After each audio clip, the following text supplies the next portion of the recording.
कैसे हुई गणेश चतुर्थी मनाने की शुरुआत, क्या है इसका इतिहास, तो चलिए जानते हैं पौराणिक कथा। नमस्कार दोस्तों, स्वागत है आपका द स्पाइसी बीटी चैनल पर झलक के साथ। गणपति बप्पा का आशीर्वाद और उनकी कृपा पाने के लिए चलिए आज की वीडियो को हम शुरू करते हैं।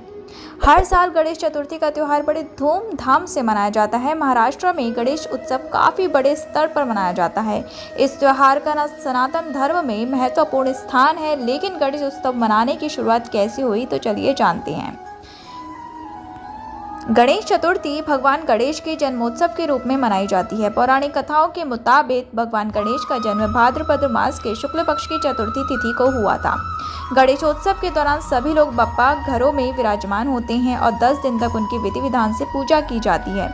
किसी भी नए काम की शुरुआत से पहले भगवान गणेश की पूजा करने की परंपरा है। गणेश जी को विघ्नहर्ता कहा जाता है, जो आपके जीवन में आने वाले सभी दुख दर्द को दूर करते हैं। गणेश उत्सव मनाने की परंपरा महाराष्ट्र में छत्रपति शिवाजी महाराज के समय से हुई। गणेश चतुर्थी का इतिहास। गणेशोत्सव की शुरुआत महाराष्ट्र की राजधानी पुणे से हुई थी। गणेश चतुर्थी का इतिहास मराठा साम्राज्य के सम्राट छत्रपति शिवाजी महाराज से जुड़ा है। मान्यता है कि भारत में मुगल शासन के दौरान अपनी सनातन संस्कृति को बचाने के लिए छत्रपति शिवाजी ने अपनी माता जीजाबाई के साथ मिलकर गणेश चतुर्थी यानी गणेश महोत्सव की शुरुआत की थी। छत्रपति शिवाजी द्वारा इस महोत्सव की शुरुआत करने के बाद मराठा साम्राज्य के बाकी पेशवा भी गणेश महोत्सव मनाने लगे। गणेश चतुर्थी के दौरान मराठा पेशवा ब्राह्मणों को भोजन कराते थे और साथ ही दान पुण्य भी करते थे। पेशवाओं के बाद ब्रिटिश हुकूमत ने भारत में हिंदुओं के सभी पर्वों पर रोक लगा दी, लेकिन फिर भी बाल गंगाधर तिलक ने गणेश चतुर्थी के महोत्सव को दोबारा मनाने की शुरुआत की। इसके बाद 1892 में भाऊ साहब जावले द्वारा पहली बार गणेश मूर्ति की स्थापना की गई थी। कैसे हुई गणपति विसर्जन की शुरुआत।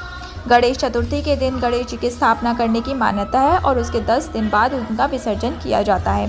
कई लोग ये जानने के लिए उत्सुक होते हैं कि आखिर भगवान गणेश जी को इतनी श्रद्धा के साथ लाने और पूजने के बाद उन्हें विसर्जित क्यों किया जाता है।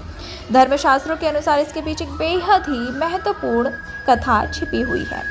पौराणिक कथा के अनुसार महर्षि वेद व्यास ने भगवान गणपति जी से महाभारत की रचना को क्रमबद्ध करने की प्रार्थना की थी। गणेश चतुर्थी के ही दिन व्यास जी श्लोक बोलते गए और गणेश जी उसे लिखित रूप में करते गए।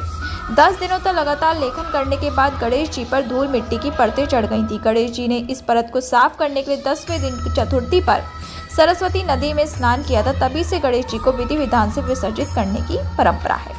और भी अमेजिंग वीडियोस एंड फैक्ट्स के लिए हमारे चैनल को सब्सक्राइब करना, इंस्टाग्राम पे फॉलो करना बिल्कुल ना भूलें। और दोस्तों, इस चैनल को फीड कराना, उनकी हेल्प करना, पेड़ पौधों का ध्यान रखना बहुत ही ज़्यादा ज़रूरी है।